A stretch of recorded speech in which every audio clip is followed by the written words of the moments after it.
মানুষ যদি আল্লাহ পাকের মুহাব্বত আর ভালোবাসা চায়, আল্লাহ পাক তার মাধ্যম আল্লাহ পাক দিলেন। বর্তমান আমরা যেই নবীর উম্মত, আখিরি নবীর আখিরি উম্মত, আল্লাহ পাক এই উম্মতকেই ডাক দিয়ে বলতেছেন, রে উম্মতের দল মুসলমান, রে তারাগঞ্জ উপজেলার মুসলমান, কিশোরগঞ্জ উপজেলার মুসলমান, রে বাংলাদেশের মুসলমান, তোমরা যদি আল্লাহ পাকের মুহাব্বত আর ভালোবাসা অর্জন করতে চাও, তোমাদের জন্য আল্লাহ পাক একটা মাপকাঠি দিয়েছেন, একটা মাধ্যম দিয়েছেন। বিশ্বনবী মুহাম্মদুর রাসূলুল্লাহর অনুসরণ অনুকরণ মুহাব্বতকে অর্জন করতে হবে। কথা বলেন ঠিক কিনা? নবীজির মুহাব্বত আর ভালোবাসা কেন থাকতে হবে রে মুসলমান? কারণ ওই নবীর মুহাব্বত ভালোবাসা ছাড়া আমি আপনি দুনিয়াতেও যেরকম লাঞ্ছিত অপমানিতর শিকার হইতে পারি, ওই নবীর মুহাব্বত আর ভালোবাসা অর্জন করা ছাড়া আমি আপনি দুনিয়াতেই শুধু লাঞ্ছিত অপমানিত হব না, বরং কিয়ামতের ময়দানে ওই নবীজির উম্মত হিসাবে যখন দাবি করতে যাব, আল্লাহ পাক সেই কিয়ামতের ময়দানে লক্ষ কোটি কোটি মানুষের সামনে আমাকে আপনাকে লাঞ্ছিত অপমানিত করে জাহান্নামের দিকে নিক্ষেপ করে দিবে। কথা বলেন ঠিক কিনা? নবীজির অনুসরণ অনুকরণ করার মাধ্যমেই কেবলমাত্র আল্লাহ পাকের মুহাব্বত আর ভালোবাসাকে পাওয়া সম্ভব। নবীজির দেখানো বাতানো, নবীজির নির্দেশিত পথ এবং মত, নবীজির নির্দেশিত পথ এবং মত, নবীজির আখলাক আদর্শকে অর্জন করা ব্যতিরিকে বিশ্বের মধ্যে আজও পর্যন্ত সায়েন্টিস্ট, বৈজ্ঞানিক, কোনো দার্শনিক, কোনো ওসি, এসপি, এমপি, মন্ত্রী, লয়ার্স এরকম কোনো পদ্ধতি আজও পর্যন্ত আবিষ্কার করে দেখাইতে পারে নাই। এই পথ অবলম্বন করলে, এই পথ চললে, এই পথে চললে, এই মতে চললে তুমি দুনিয়াতে শুধু নয় পরকালেও তুমি কামিয়াবি আর সফলতা অর্জন করে জান্নাত অর্জন করতে পারবে। এরকম কোন পথ দেখাইতে পারছে কেউ? কুল ইন কুনতুম তুহিব্বুনাল্লাহা ফাত্তাবিউনি ইউহিব্বুকুমুল্লাহ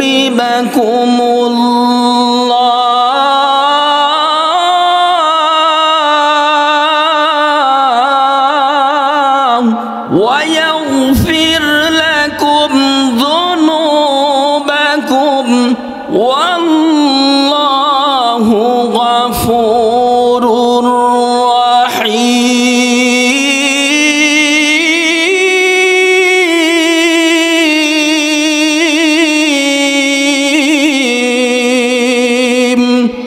আল্লাহ পাক আয়াতে কারিমার মধ্যে বলতেছেন, কুল, ও গো পয়গম্বর বিশ্বনবী মুহাম্মদুর রাসূলুল্লাহ বলেন সাল্লাল্লাহু আলাইহি ওয়াসাল্লামকে আল্লাহ পাক লক্ষ্য করে বলতেছেন, আপনি আপনার উম্মতদেরকে বলেন, ইন কুনতুম তুহিব্বুনাল্লাহ, তোমরা যদি আল্লাহ পাকের মুহাব্বত ভালোবাসা নৈকট্য অর্জন করতে চাও, আল্লাহ পাকের ভালোবাসা চাও, তাহলে আল্লাহ পাক নির্দেশ দিয়েছেন ফাত্তাবিউনি, তোমরা আমি মুহাম্মদুর রাসূলুল্লাহর ইত্তেবা করো, অনুসরণ অনুকরণ করো। বলেন সুবহানাল্লাহ। আল্লাহ পাক বললেন আপনি আপনার উম্মতদেরকে বলেন, তারা যদি আমি রব্বে কারীমের মুহাব্বত ভালোবাসা চায়, তারা যেন আপনি নবী মুহাম্মদুর রাসূলুল্লাহর অনুকরণ অনুসরণ করে। বলেন সুবহানাল্লাহ। তাহলেই আল্লাহ পাক বলতেছেন ইউহিব্বুকুমুল্লাহ, আল্লাহ তোমাদেরকে ভালোবাসবেন। বলেন সুবহানাল্লাহ। শুধু আল্লাহ পাক যে ভালোই বাসবেন আমরা নবীর ইত্তেবা করলে, নবীর অনুসরণ অনুকরণ করলে না, বরং আল্লাহ পাক আরো একটা বলতেছেন, ওয়ায়াগফির লাকুম যুনুবাকুম, নবীজির অনুসরণ অনুকরণ করার কারণে আল্লাহ পাক শুধু যে আমরা মানবকে মহাব্বত করবে, ভালোবাসবে না, বরং আল্লাহ পাক বলতেছেন নবী মুহাম্মদুর রাসূলুল্লাহর অনুসরণ অনুকরণ করার কারণে আমি আল্লাহ পাক তোমাদের জিন্দেগীর গুনাহগুলোকে মাফ করে দিব। সুবহানাল্লাহ। কারণ আল্লাহ পাক হলেন ওয়াল্লাহু গফুরুর রাহিম।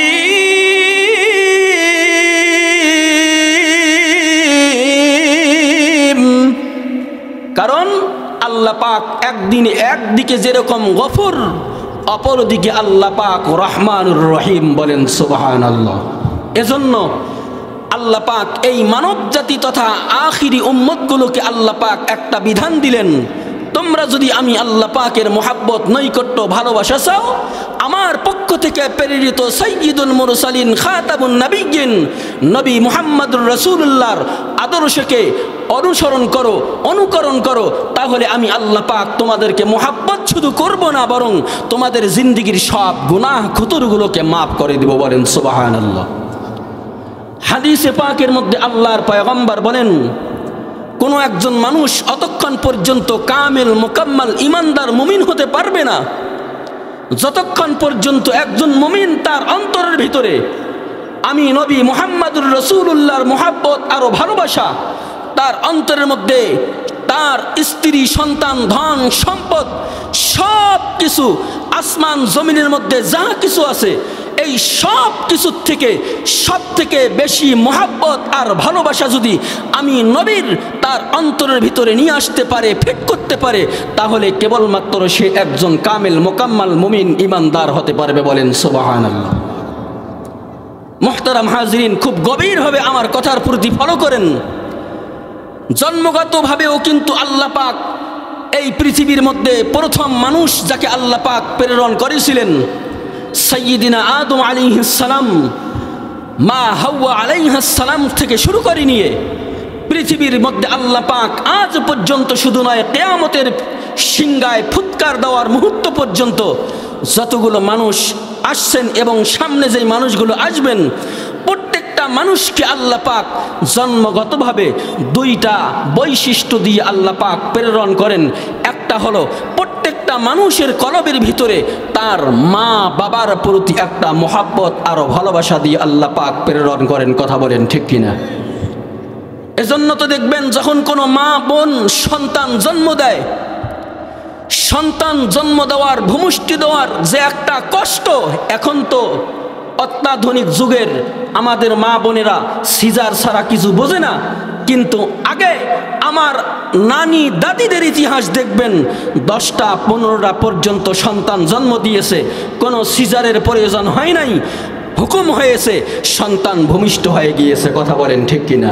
কারণ বর্তমান যুগের আমাদের শুধু যে মা বোন না, বরং আমাদের অধিকাংশ মানুষদের ঈমান এত দুর্বল, তাওয়াক্কালতু আলাল্লাহ, আল্লাহ পাকের উপরে আস্থা আমাদের এতটাই দুর্বল হয়ে গিয়েছে যে আমি আপনি যখন আমার মা বোনদের বাচ্চা নেওয়ার টাইম নেই, বাচ্চা নেওয়ার মনস্থ করি, তখন থেকেই আমি আপনি মনস্থ করি ফেলাই সন্তানটাকে খুব সুন্দরভাবে কষ্ট দেওয়া ছাড়াই, মা যেন কোনো কষ্ট না পায়, সিজার করে সন্তানকে বাইর করবে। জন্মগতভাবে আল্লাহ পাক প্রত্যেকটা মানুষকে এই মোহাব্বত আর ভালোবাসা দিয়েই আল্লাহ পাক পৃথিবীর মধ্যে প্রেরণ করেন। কথা বলেন ঠিক কিনা? এজন্য মুসলমান বন্ধুরা আমার, খুব গভীর মনোযোগ দিয়ে আমার কথার প্রতিফলন করেন। ভূমিকা নিয়ে কথা টানলে আপনাদের সামনে আমার লক্ষ্য, আমার উদ্দেশ্য নিয়ে আমি কোনো বয়ান করে আমি শেষ করতে পারবো না। এজন্য আমি আর কোনো ভূমিকার দিকে যাচ্ছি না রে মুসলমান। বলতেছিলাম আল্লাহ পাক পৃথিবীর প্রথম মানুষ আদি পিতা সাইয়্যিদিনা আদম আলাইহিস সালাম থেকে শুরু করে নিয়ে কিয়ামতের মুহূর্তের পর্যন্ত আল্লাহ পাক যতগুলি মানুষকে পাঠিয়েছেন এবং আগামীতে যেই মানুষগুলো আসবেন, প্রত্যেকটা মানুষকেই আল্লাহ পাক জন্মগতভাবে একটা বৈশিষ্ট্য দিয়েই আল্লাহ পাক প্রেরণ করেন। এই বৈশিষ্ট্যটা হলো প্রত্যেকটা মানুষের অন্তরের মধ্যে আল্লাহ পাক একটা মায়া, মমতা, মোহাব্বত নামক একটা বস্তু সৃষ্টি করে দেয়।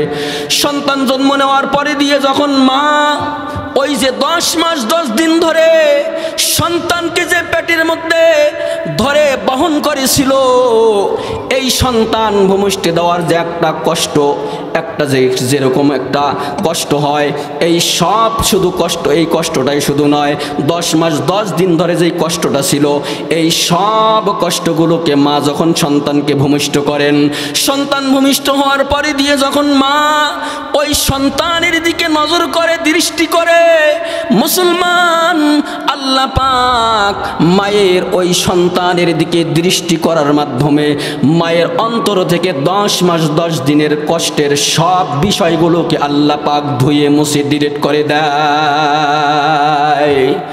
এই মায়া এবং মমতার ভালোবাসার কারণেই আল্লাহ পাক মায়ের দিল থেকে মন থেকে সব কষ্টগুলোকে মুহূর্তের মধ্যে আল্লাহ পাক দূর করে দেয় সন্তানের চেহারা দেখার কারণে। বলেন সুবহানাল্লাহ।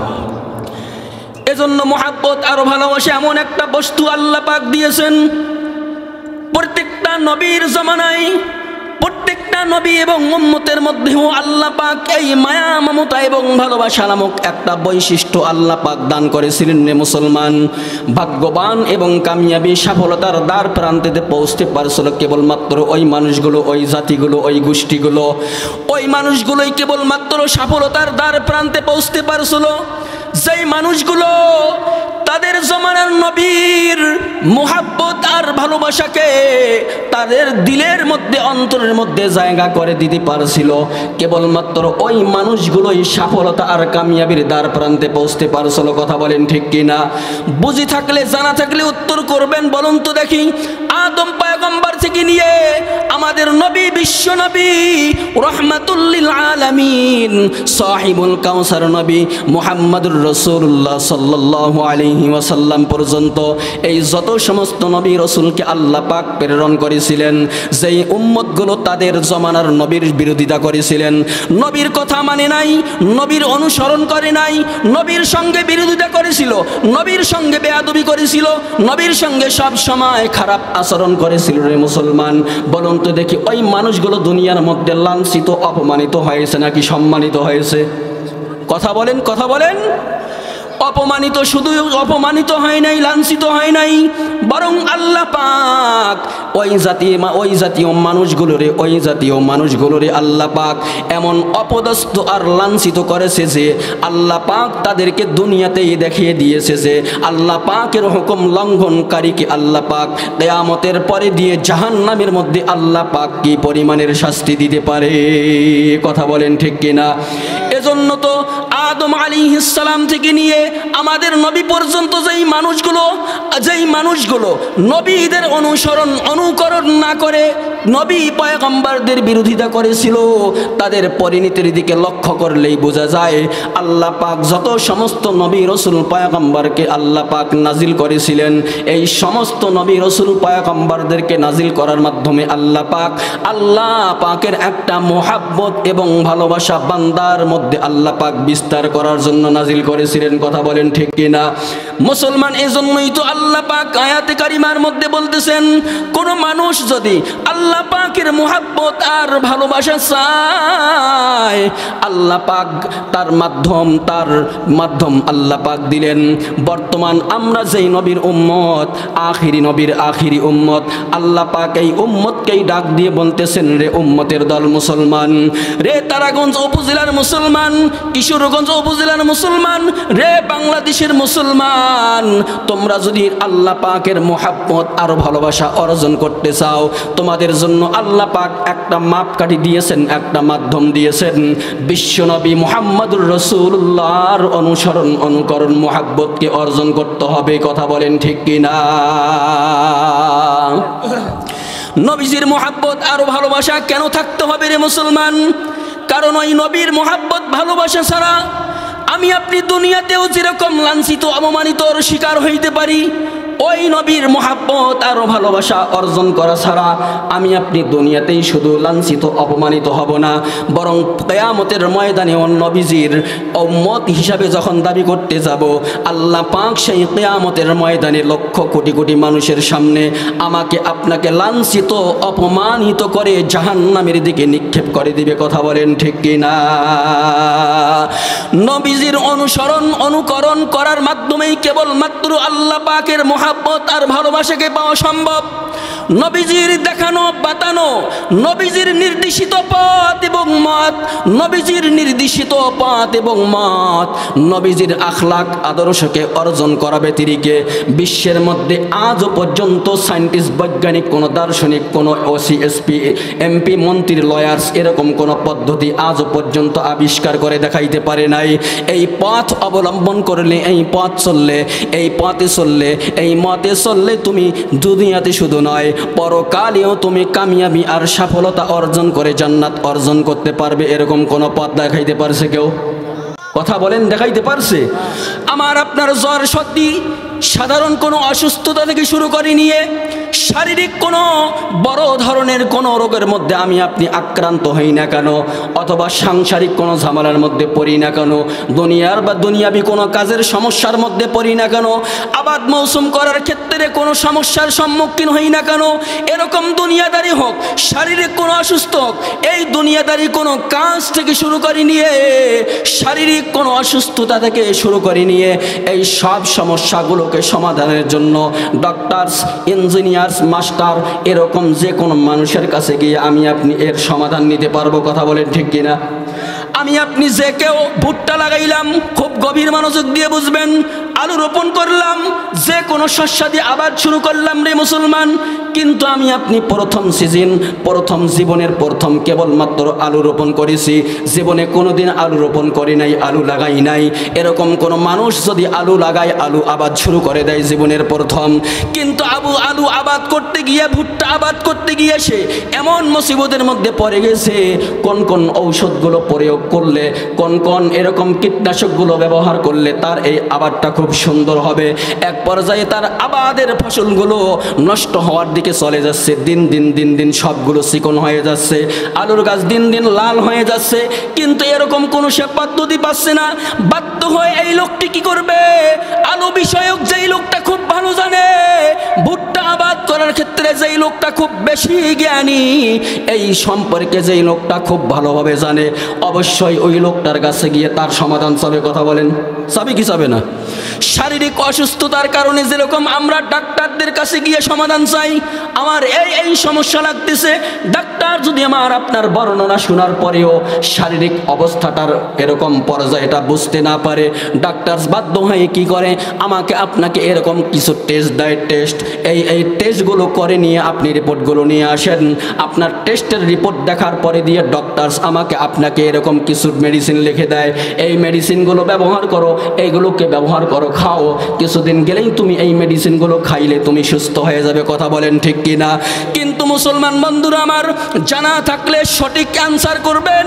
বিশ্বের মধ্যে দুনিয়ার সৃষ্টির শুরু থেকে নিয়ে আজও পর্যন্ত শুধু আমার আপনার এই বাংলাদেশে নয়, Bharat, Pakistan, Africa, England, Thailand, London, বিশ্বের সমস্ত ক্ষমতাসীন দেশগুলো লক্ষ্য করলেও পাওয়া যায় মুসলমান আজও পর্যন্ত এরকম কোনো বৈজ্ঞানিক, কোনো সায়েন্টিস্ট, কোনো দার্শনিক আজও পর্যন্ত এরকম কোনো পদ্ধতি, এরকম কোনো পথ আবিষ্কার করতে পারে নাই, এরকম কোনো ডিকশনারি বাহির করতে পারে নাই, এরকম কোনো একটা কিটলক আবিষ্কার করতে পারে নাই।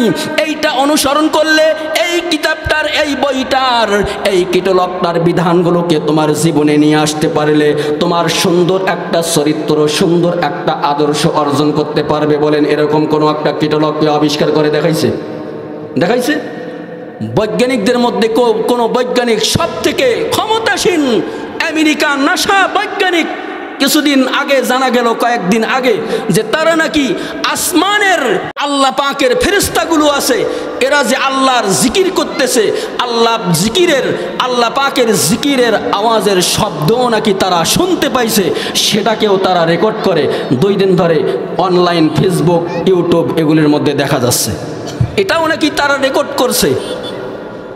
ও মুসলমান, এ কথা শুধু আজকার নাসা বৈজ্ঞানিকের নয়, বরং এ কথা তো আল্লাহ পাক আজ থেকে 1500 বছর আগে আমার আপনার বিশ্বনবী, মানবতার মুক্তির দিশারি মুহাম্মদুর রাসূলুল্লাহর কাছে আল্লাহ পাক আয়াত, সূরা, পুরা কোরআনুল কারীমকে নাজিল করে আল্লাহ পাক জানাই দিয়েছেন, সাব্বাহা লিল্লাহি মা ফিস সামাওয়াতি ওয়া মা ফিল আরদ। বলেন আল্লাহু আকবার। সাব্বাহা লিল্লাহি মা ফিস সামাওয়াতি ওয়া মা ফিল আরদ ওয়া হুয়াল আজিজুল হাকীম। ও মুসলমান, এই কথা তো আজ থেকে ১৫০০ বছর আগে আমার আপনার রব্বে কারিম বিশ্বনবীর কাছে নাজিল করেছেন। আসমান জমিনের মাঝে যাহা কিছু আছে সব কিছুই আল্লাহ পাকের জিকির করে, আল্লাহ পাকের তসবিহ গায়, বলেন সুবহানাল্লাহ। নাসার বৈজ্ঞানিক আজকে কেন বলতেছে ও মুসলমান, তারা গবেষণা করে দেখছে যে এই আসমানকে যিনি তৈরি করেছেন, এই জমিনকে যিনি তৈরি করেছেন, এই আসমান জমিনের মাঝে যাহা কিছু আছে এই সবগুলোরই তিনি সৃষ্টি করেছেন। সুতরাং ওপরে আসমান নিচে জমিন এর মাঝেও যাহা কিছু আছে এই সবগুলোকেও যিনি সৃষ্টি করেছেন, অবশ্যই সব মাখলুকগুলোই তার এই অনুকরণ করে, কথা বলেন ঠিক কিনা? এজন্যই তো সে ফেরেশতা জাতি আল্লাহ পাকের জিকির করবে না তো কার জিকির করবে রে মুসলমান? নাসা বৈজ্ঞানিক আজকে কেবলমাত্র বলতেছে যে আল্লাহ পাকের জিকির করে ফেরেশতারা তাদের রেকর্ড করেছে নাকি। আমি যে কথাটা বুঝাইতে চাচ্ছিলাম সেই নাসা বৈজ্ঞানিকরা পর্যন্ত আজও পর্যন্ত এরকম কোনো একটা কীটলক কোনো একটা পদ্ধতি আবিষ্কার করে দেখাইতে পারে নাই যে আমাদের এই পদ্ধতি অবলম্বন করলে তোমাদের সুন্দর একটা চরিত্র, সুন্দর একটা আদর্শ, সুন্দর একটা পরিবার, সুন্দর একটা সমাজ গঠন করতে তোমরা সক্ষম হবে, কথা বলেন। পাইছে? নাসা বৈজ্ঞানিকরাও আজও পর্যন্ত এরকম কোন একটা পদ্ধতি কোনো একটা কীটলক আবিষ্কার করে বলতে পারছে না। বরং আমার আপনার রব্বে কারিম যে আমার আপনার নবী মুহাম্মদুর রাসূলুল্লাহর পদঙ্গ অনুকরণ করতে বললেন। মুসলমান কেন বললেন? আল্লাহ পাকের মোহাব্বত ভালোবাসা অর্জনের জন্য নবী মুহাম্মদুর রাসূলুল্লাহর অনুকরণ করতে কেন বললেন আল্লাহ পাক? কারণ আল্লাহ পাক আমার আপনার নবীর ভিতরে, আমার আপনার নবীর কাছে আল্লাহ পাক এমন একটা চরিত্র, এমন একটা বৈশিষ্ট্য, এমন একটা আদর্শ আল্লাহ পাক দিয়েছেন, যে আদর্শ আর বৈশিষ্ট্য আখলাক আল্লাহ পাক পৃথিবীর মধ্যে কিয়ামত পর্যন্ত যতগুলো মানুষ আসবে এই মানুষগুলোর মধ্যে হাতে একটা মানুষকেও আল্লাহ পাক বিশ্ব নবীর মতো আদর্শ আখলাক দান করে নাই। সন্দেহ হয়? এর মধ্যে কোনো সন্দেহ আছে? আমার আপনার নবীকে আল্লাহ পাক যে আখলাক, যে চরিত্র দান করেছেন, এরকম আখলাক, চরিত্র, আদর্শ আল্লাহ পাক আদম পয়গম্বর থেকে নিয়ে আজও পর্যন্ত শুধু নয় কিয়ামত পর্যন্ত যতগুলো মানুষ আসবেন এই সমস্ত অসংখ্য অগণিত মানুষগুলোর মধ্যে হতে কোনো মানুষকে, কোনো নবী রসুলকেও আল্লাহ পাক আমার আপনার বিশ্ব নবী মুহাম্মদুর রাসূলুল্লাহর মতো আদর্শ কোনো নবী রসুলকেও আল্লাহ পাক দান করে নাই, কথা বলেন ঠিক কিনা? কারণ আমার আপনার নবীর ব্যাপারে আল্লাহ পাক নিজেই ঘোষণা করেছেন সূরাতুল কলমের ভিতরে। আল্লাহ পাক নবী মুহাম্মদুর রাসূলুল্লাহকে একই আদর্শ, কি চরিত্র দান করেছেন রে মুসলমান। কথাটাকে আল্লাহ পাক সাধারণভাবেও বলে নাই, আল্লাহ পাক কথাটারে এমন তাকিদ এবং গুরুত্ব দিয়ে বলেছেন। আল্লাহ পাক সূরাতুল কলমের ভিতরে বলেন আমার আপনার নবীকে আল্লাহ পাক কিরকম চরিত্র দান করেছেন রে মুসলমান। আল্লাহ পাক বলেন নুন ওয়াল কলামি ওয়া মা ইয়াসতুরুন। আল্লাহ পাক এখানে কসম করে বলতেছেন নুন ওয়াল কলম। কলম এমন একটা বস্তু, আল্লাহ পাক এমন একটা বস্তুর কসম করতেছেন কলম। আজকে যেই কলমের লেখনির মাধ্যমে কেউ হচ্ছে সাহিত্যিক, যেই কলমের লেখনির মাধ্যমে কেউ হচ্ছে বৈজ্ঞানিক, কেউ হচ্ছে দার্শনিক, কেউ হচ্ছে ডাক্তার, ইঞ্জিনিয়ার, এরকম এক একজন এক এক পদের ডিগ্রি অর্জন করতেছেন কলমের লেখনির শক্তির মাধ্যমে, কথা বলেন ঠিক কিনা? এজন্য আল্লাহ পাক এই কলম নামক একটি এমন একটা নিয়ামত দিয়েছেন। আল কলামু নি'মাতুম মিনাল্লাহ।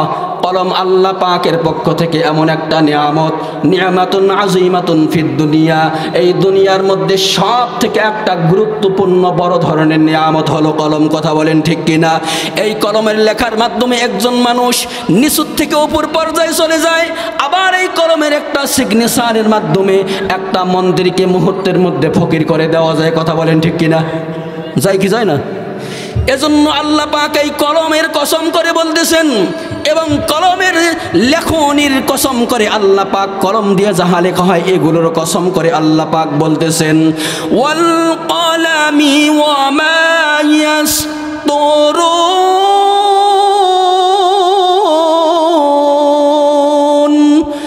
ما أنت بنعمة ربك بمجنون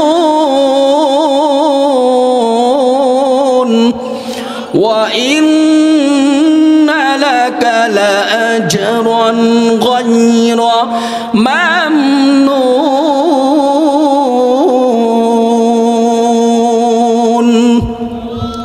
এরপরে দিয়ে আল্লাহ পাক যেই নিউজ যেই খবরটা দিয়ে দিয়েছেন সেই কথাটাই বোঝানোর জন্যই আমি এতক্ষণ ধরে আপনাদেরকে চেষ্টা করতেছি।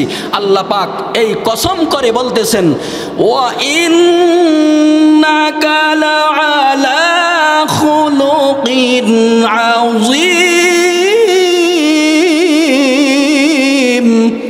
আল্লাহ পাক বলতেছেন ও গো পয়গম্বর, ও গো বিশ্বনবী, আপনাকে সব থেকে উৎকৃষ্ট মানের আখলাক চরিত্র আমি আল্লাহ পাক দান করেছি। বলেন সুবহানাল্লাহ।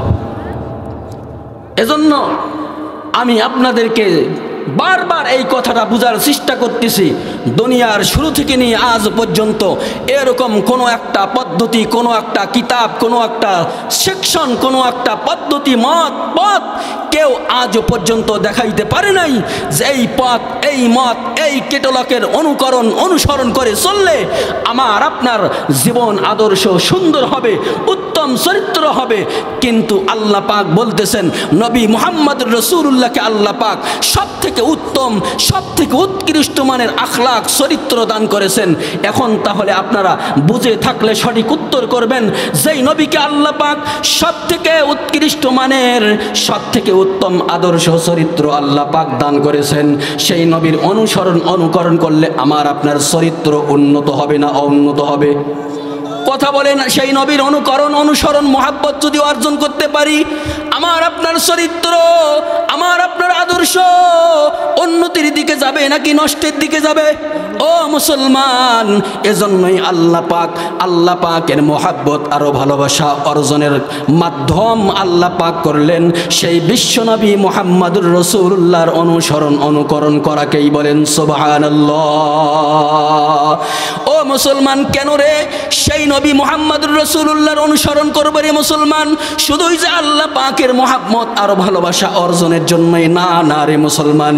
কারণ এই নবীর মহাব্বত আর ভালোবাসা, এই নবীর অনুকরণ, নবীজির একটা সুন্নতের অনুকরণ কেন করব রে মুসলমান?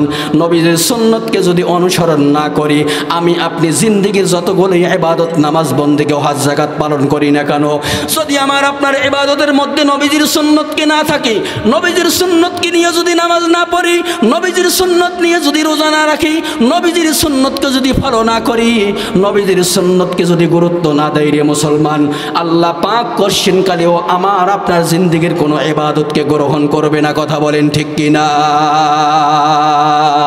কথাটা সঠিকভাবে ক্লিয়ারলি বোঝার জন্য আপনাদেরকে একটা এক্সাম্পল, উদাহরণ দিলে সঠিকভাবে, সরলভাবে, সহজভাবে বুঝতে পারবেন। মনে করেন আমি আপনি লক্ষ লক্ষ টাকা কামাই করেছি, বাড়িতে রাখলে তো বর্তমান যে ডিজিটাল পদ্ধতির ডিজিটাল চোর চুরি করার সম্ভাবনা আছে। এজন্য কি করলেন আপনি? কিশোরগঞ্জে গিয়ে রূপালী অথবা সোনালী এরকম কোনো ব্যাংকে আপনি আপনার 5 লক্ষ টাকা জমা রাখলেন। ব্যাংকে জমা রাখার পরই দিয়ে ব্যাংক কর্তৃক আপনাকে একটা চেক বই দেওয়া হয়, দেয় কি দেয় না? আপনি অ্যাকাউন্ট খুললেন, এরপরে ব্যাংক থেকে আপনাকে একটা চেক বই দিবে। কেন দিবে? আপনার যখন টাকার প্রয়োজন হবে, এই চেক বইয়ের মধ্যে আপনি যাহা কিছু লেখা দরকার সব কিছু লেখলেন, আপনি নিজেও সিগনেচার সব কিছুই করলেন। কিন্তু বলুন তো দেখি, ব্যাংক কর্তৃক যদি আপনার টাকা দেওয়ার অনুমোদনে সিগনেচার না পড়ে, বলুন তো দেখি আমাকে আপনাকে আমার আপনার রাখা টাকা কি চাইলেই দিবে? চাইলেই দিবে? যদিও ওই ব্যাংকের সমস্ত কর্মকর্তা আপনার আমার চিনা পরিচয়, যদি গিয়ে বলেন যে ভাই আব্দুল গফফার, আপনি তো আমার চিনেন, আপনি তো আমার ভালো করে চিনেন, গতকালকে আপনাদের ব্যাংকে 5 লক্ষ টাকা রেখে গেছি, আজকে আমার হঠাৎ 50,000 টাকা দরকার, দেন। এমনিতে চাইলে কি দিবে? আপনি সারা দিন ধরে যদি কান্না করেন, ম্যানেজারের কাছে গিয়ে আপনি যদি সারাদিন ধরে কান্না করেন, টাকা দেন 50,000 কালকে রেখে গেছি, আপনি যদি ওই পদ্ধতি অবলম্বন না করেন, সেকে সিগনেচার না করেন, আপনার টাকা যেরকম আপনাকে দেওয়ার জন্য তারা কোনো ক্রমে রাজি হবে না।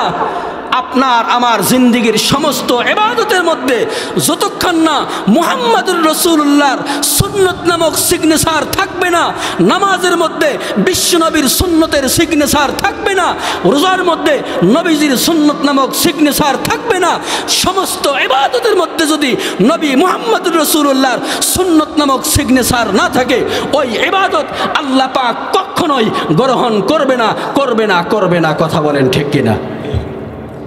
আর একটা কথা হলো, সুন্নতকে কেন অনুকরণ করতে হবে, নবীজির পথ মত নবীজির আদর্শকে কেন অনুসরণ করতে হবে, যে কিয়ামতের ময়দানে আল্লাহ পাকের কাছে জান্নাত পাওয়া, আল্লাহ পাকের পক্ষ থেকে জান্নাত পাওয়ার ওসিলা মাধ্যম একটাই, আমার আপনার জিন্দিগিতে যদি নবী মুহাম্মদুর রাসূলুল্লাহর সুন্নত আদর্শ না থাকে, আল্লাহ পাকের জান্নাত পাওয়ারও কোনো গ্যারান্টি থাকবে না। কথা বলেন ঠিক কিনা?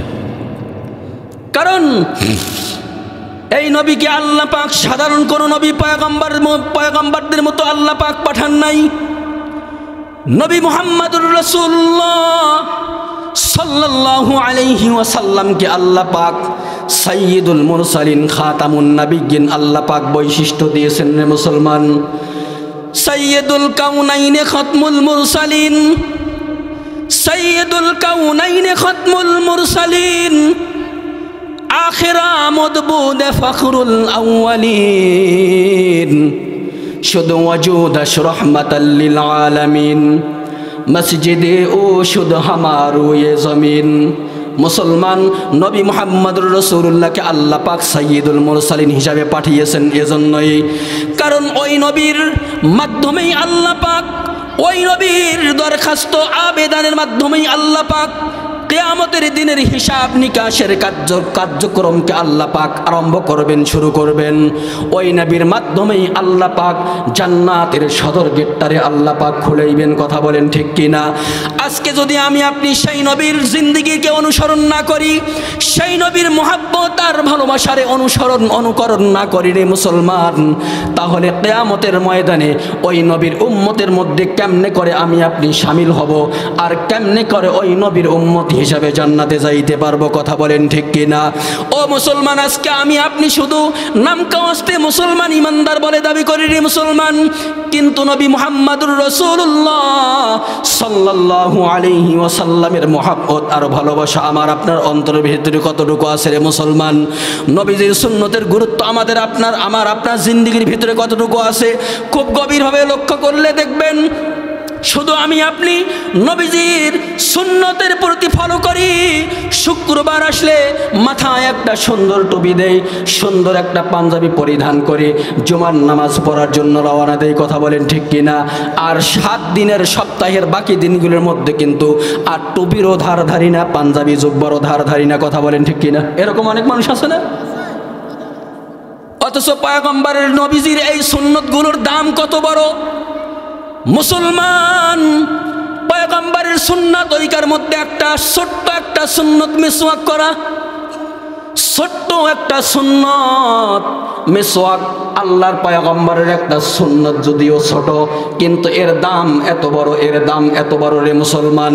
এই মিসওয়াক নামক সুন্নত আদায় করতে পারলে পয়গম্বর গ্যারান্টি দিয়েছেন, আল্লাহ পাক মিসওয়াকের এই সুন্নত জিন্দা করার মাধ্যমে আল্লাহ পাক জান্নাত যাওয়ার একটা পথ আল্লাহ পাক ক্লিয়ার করে দেয়। বলেন সুবহানাল্লাহ।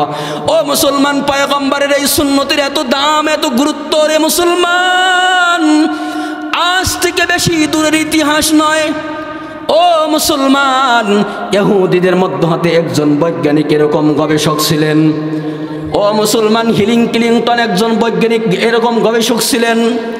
গবেষণা করতে করতে এক পর্যায়ে এসে ইসলাম ধর্মের বিশ্বনবী মুহাম্মদুর রাসূলুল্লাহর জীবনকে নিয়ে গবেষণা শুরু করে দিলেন। মুসলমান বিশ্বনবীর জীবন আদর্শকে নিয়ে যখন গবেষণা করতে গিয়ে এক পর্যায়ে নবীজির এই সুন্নতগুলোকে নিয়ে গবেষণা শুরু করে দিলেন। কেন নবী মুহাম্মদুর রাসূলুল্লাহ এই সুন্নতগুলো উম্মতের জন্য বলে গেছেন, করে গেছেন। একটা সুন্নত এই মিসওয়াককে নিয়েই মুসলমান ওই রোগীর সমস্যাটা ছিল তার খাদ্য, এরকম খাদ্যর জায়গার মধ্যে এরকম তার পুজ জমে, এই পুজটাকে একবার দুইবার তিনবার অপারেশন করার পরেও তিনবারের পরে যখন আবারও ওই ডাক্তারের কাছে ওই রোগীকে নিয়ে আসা হয়েছে, ইহুদি ডাক্তার তিনবার অপারেশনের পরে রোগীর গার্ডিয়ান সহ সকলকে ডাক দিয়ে বলতেছে তিনবার অপারেশন করা হলো, এরপরেও কেন যে তার পেটের মধ্যে এই পুজগুলো এসে জমতেছে, কিন্তু কোন জায়গার থেকে জমতেছে এটাকে আমি গবেষণা করে দেখি। তাকে সময় দিলেন, সে সময় নিলেন। এক পর্যায়ে ডক্টরস ওই বৈজ্ঞানিক হিংকিলিংটন বৈজ্ঞানিকের কাছে গেলেন। এই বৈজ্ঞানিকের কাছে গবেষণা সূত্রে ধরা পড়ল ওই রোগীর পেটের মধ্যে এই পিউজগুলো কোন জায়গার থেকে আসে। এক পর্যায়ে গবেষণা করতে করতে দেখলেন ওই রোগীর মুখের সাবালির দাঁতের ভিতরে একটা দাঁত এরকম পোকা দিয়ে এরকম খেয়ে গেছে। সেই দাঁতের কোণা থেকে, গর্ত থেকে এক ফোঁটা করে অল্প একটু করে পুজ বাহির হয়, আর আস্তে আস্তে করে খাদ্যের সঙ্গে পেটের মধ্যে গিয়ে এই পুজগুলো জমা হয়। মুসলমান বন্ধুরা আমার, বৈজ্ঞানিক গবেষণা করে এই রোগীর ট্রিটমেন্টের তত্ত্ব বাহির করে দিলেন। ও ডাক্তার, এই রোগীকে সুস্থ করার জন্য আপনাকে কঠিন কোনো মেডিসিন ব্যবহার করা লাগবে না, বরং এই রোগীকে সুস্থ করার জন্য এই জমিনের উপরে আল্লাহ পাক এমন একটা গাছ দিয়েছেন, এমন একটা আল্লাহ পাক মাখলুক তৈরি করেছেন। ও মুসলমান, আমরা যেই জাতনিমের পাতাকে কোনো মৃত্যু ব্যক্তিকে গোসল করার সময় পানির মধ্যে দেই, এই জাতনিমের গাছের ডালকে লক্ষ্য করে বৈজ্ঞানিক বললেন জাতনিম নামক একটা গাছ এই পৃথিবীর জমিনের মধ্যে আছে। ওই গাছের ডাল দিয়ে যদি ওই দাঁতের পিঁড়ে দিনে কমপক্ষে 3 বার এরকম মালিশ করা যায়, ওই জাতনিমের গাছের রসের ক্রিয়ার মাধ্যমে তার দাঁতের গোড়ালির ওই জীবাণু মুখ থেকে দূর করা সম্ভব। বৈজ্ঞানিকের গবেষণা থেকে যখন ডাক্তার সেই থিওরি পাইলেন, ইহুদি ডাক্তার বলতেছে এই দাঁতের মধ্যে যে কোনো ডাল দিয়ে এরকম ঘষাঘষি করাটাই তো মুসলমানদের নবী মুহাম্মদ আজ থেকে 1400 বছর আগে একটা সুন্নত আমল ঘোষণা করে গিয়েছেন। তাহলে এই সুন্নত আমলের মাধ্যমে তার দুনিয়ার এই জিন্দেগির মধ্যেই একটা সুস্থতা লাভ করতে পারতেছে। ও মুসলমান বন্ধুরা আমার, ডাক্তার সঙ্গে সঙ্গে ওই রোগীর গার্ডিয়ানদের সঙ্গে যোগাযোগ করে তার সব বৃত্তান্ত বলি দিলেন এবং তার পরামর্শ দিয়ে দিলেন। শুধু পরামর্শ দিলেন না, বরং ডাক্তার পরবর্তীতে উম্মতে মুসলিমার এই নবীর আদর্শকে লক্ষ্য করে দেখলেন, যেই নবীর প্রত্যেকটা আদর্শ, যেই নবীর প্রত্যেকটা সুন্নত, যেই নবীর প্রত্যেকটা অভিমত, যেই নবীর প্রত্যেকটা তরিকা এই মানব জাতির জন্য ইহকাল সহ পরকালে মুক্তির পথ। এই ডাক্তার এগুলো যখন বিশ্বাস তার মনের ভিতরে ধাক্কা লেগে গেল, আসলে আল্লাহ পাক কখন কাকে কার ওসিলায় কিভাবে ঈমান গ্রহণ করার তৌফিক দান করে দেখেন। ইহুদি ডাক্তার সঙ্গে সঙ্গে ইসলাম গ্রহণ করার ঈমান গ্রহণ করার এরকম মনস্থ করলেন। এক পর্যায়ে ওই রোগীর গার্ডিয়ানদের সঙ্গে ডাক্তার ইসলাম ঈমান গ্রহণ করার জন্য তাদের সঙ্গে রওনা করলেন। বলেন সুবহানাল্লাহ। বলতেছিলাম নবীজির একটা সুন্নতের দাম, সুন্নতের গুরুত্ব কি পরিমাণে আল্লাহ পাকের নিকট। কেন মানব? কারণ ওই সুন্নত ছাড়া আর ইবাদত করার কোনো পদ্ধতি, কোনো মত, কোনো পথ, কোনো সিস্টেম আজ পর্যন্ত দুনিয়াতে কেউ আবিষ্কার করে দেখাইতে পারে নাই। কথা বলেন ঠিক কিনা? ও মুসলমান, আজকে আমি আপনি নামাজ পড়ি, রোজা রাখি, হজ করতে যাই, যাকাত প্রদান করি, যত ইবাদতই করি না করো, বলুন তো দেখি নামাজ 5 ওয়াক্ত কোরআনের মাধ্যমে আল্লাহ পাক ফরজ করেছেন, বোঝা যায়। কিন্তু জহরের 4 রাকাত কিভাবে পড়ব, আসরের 4 রাকাত কিভাবে পড়ব, মাগরিবের 3 রাকাত কিভাবে পড়ব, ইশার 4 রাকাত কিভাবে পড়ব, ফজরের 2 রাকাত কিভাবে পড়ব, পদ্ধতি কোরআনের মধ্যে স্পষ্ট বর্ণনা আছে। নবীজি যেভাবে দেখে দিয়েছেন নবীজি যেভাবে আমল করেছেন এই পদ্ধতিটাকেই আল্লাহর পয়গম্বরের হাদিস মুবারক সুন্নাহ বলা হয়। ও মুসলমান, এজন্যই তো ইবাদতের মধ্যে আল্লাহর পয়গম্বর বিশ্বনবীর তরিকা, বিশ্বনবীর সুন্নাহ তরিকাকে যদি অনুকরণ না করি, তাহলে কিভাবে আমার আপনার অন্তরের ভিতরে সেই নবীর মুহাব্বত ভালোবাসা আসতে পারে রে মুসলমান? ওই নবীর মুহাব্বত ভালোবাসা অর্জন করা ব্যতিরিকে দুনিয়াতে যেরকম সফলতার কামিয়াবি অর্জন করা অসম্ভব, কিয়ামতের ময়দানেও আল্লাহ পাকের সুখের স্থান জান্নাতকে অর্জন করাও অসম্ভব। কথা বলেন ঠিক কিনা? এজন্য মুহতারাম হাজিরিন, সময় অতি সন্নিকটে আমার চলে এসেছে। এজন্য আর আলোচনা আমি সামনের দিকে অগ্রসর করার কোনো সাহস পাচ্ছি না। প্রধান মেহমান আসার সময় প্রায় হয়ে গিয়েছে, অল্প কিছুক্ষণের মধ্যেই মেহমান এসে যাবেন। এর আগ দিয়ে হয়তো আপনাদের সামনে অতিথিবৃন্দরা আছেন, প্রত্যেককে হয়তো কিছু আপনাদের সামনে উপস্থাপনা করবেন, কিছু কথা বলবেন। এজন্য আমি আর কথা বাড়ানোর কোনো মনস্থ করতেছি না। আমার আলোচনার বিষয় বস্তু লক্ষ্য টার্গেট এটাই ছিল, জিন্দিগির সর্বক্ষেত্রে সর্ব জায়গায় সব সময় আমি আপনি নবী মুহাম্মদুর রাসূলুল্লাহর জীবন আদর্শকে যদি ফলো করে চলি, টার্গেট করে চলি, অনুকরণ করে যদি চলতে পারি, দুনিয়াতে শুধু সফলতা আর কামিয়াবি নয়, কিয়ামতের ময়দানেও সফলতা আর কামিয়াবি অর্জন করে জান্নাতে পৌঁছতে পারবো। কথা বলেন ঠিক কিনা? আল্লাহ পাক আমাদের জিন্দিগির মধ্যে সেই নবী মুহাম্মদুর রাসূলুল্লাহর মহা আদর্শকে অর্জন করিয়ে দুনিয়ার সব ভ্রান্ত মতবাদকে তিন তালাক দিয়ে, সব ভ্রান্ত মতবাদকে এরকম বানসাল করে দিয়ে নবী মুহাম্মদুর সাল্লাল্লাহু আলাইহি ওয়াসাল্লাম মুহাম্মদুর রাসূলুল্লাহর সুন্দর আদর্শকে অর্জন করিয়ে দুনিয়া সহ পরকালে সফলতা আর মুক্তি কামিয়াবি অর্জন করা তৌফিক দান করুক। সকলে বলি আল্লাহুম্মা আমিন।